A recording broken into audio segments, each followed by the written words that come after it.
I'm Juha Kangas, and Backworlds is a puzzle platforming game where you paint on the world to switch between parallel levels, basically, and solve puzzles. And my co-developer is Anders Ekermo, who is also working on it.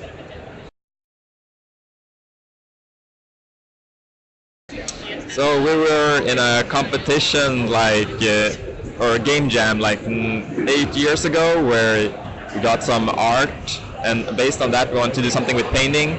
Then we tried different concepts like drawing platforms yourself or stuff like that, and then we came up with this thing where you're drawing a mask to show like a parallel world rather than painting, so something like that.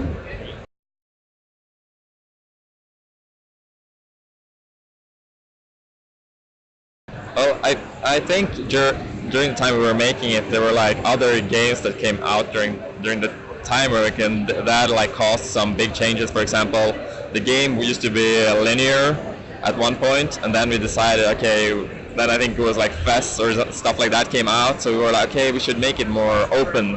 So now it's like you can skip puzzles just by walking past them and stuff like that. So that's like a big change that added a lot of time to the development, for sure. And then on a personal level, I don't know. It's like there was a lot of ups and downs. There could be an entire year when we almost didn't do anything, for example. So it hasn't been constant. But like things that have changed are certainly like how easy it was to get exposure back then. So now it feels very, very hard to get your game out, and that's like feels a bit difficult on a personal level as well to keep going with it, even though times are different.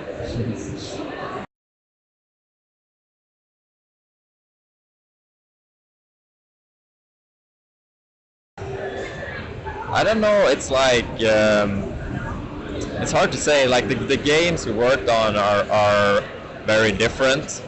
I think it's just maybe like having patience with stuff, that we know that things take time. Like the games we worked on, it's like you know that this takes, like you might think, I'll finish this game in a year, but then there's so much more to add to it, to polish it and so on.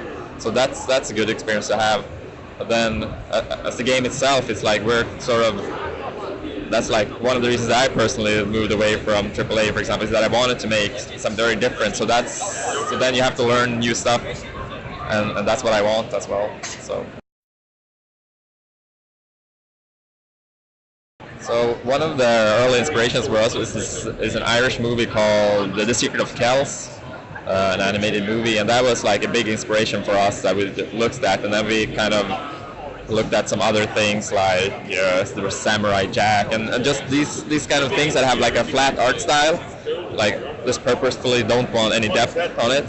So and then we kind of adapted that to our own style.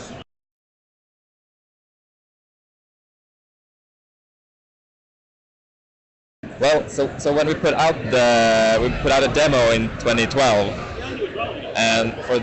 and like we felt like the response was very good for that, so we got to show it at like Tokyo Game Show and Nordic Game and all that stuff, and like it was a very positive like feedback for our trailer and stuff like that. So that was a very nice moment, I think. Yeah, so I mean, like I said before, it's very different times now with indie games. But like I would be happy if we put it out and could make enough from it so that you can make a new game. Basically, we're not looking to become millionaires or anything. It's just if we can just make another game, that would be cool. Yeah, so we have as you played it, you notice that there's not really any explicit narrative or anything, but there is something by the end of it that will make you think about the game a bit more. So we would like to leave with the feeling that like after you play it, you're like, oh, okay, maybe the art of the game actually had some more meaning to it